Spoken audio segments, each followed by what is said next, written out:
Hola a tots. Comencem una edició reduïda d'este Notícies 9 migdia perquè avui ha començat la vaga de 48 hores convocada pels sindicats de Ràdio Televisió Valenciana contra l'ERO que afecta els treballadors d'esta casa. Un dia en què també hem sabut que...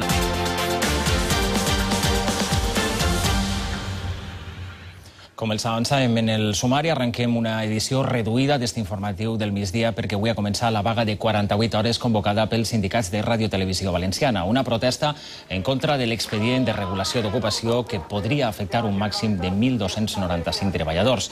Per això, Televisió Valenciana ofereix avui una programació especial. Avui i demà els informatius de Canal 9 del migdia i de la nit tenen una durada menor i la cadena es connecta a la programació de 9:24. La vaga ha començat a les 10 del matí i finalitzarà demà dissabte a les 12 de la nit.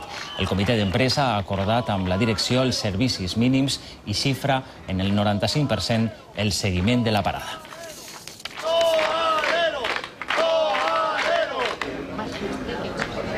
¡Sí podemos!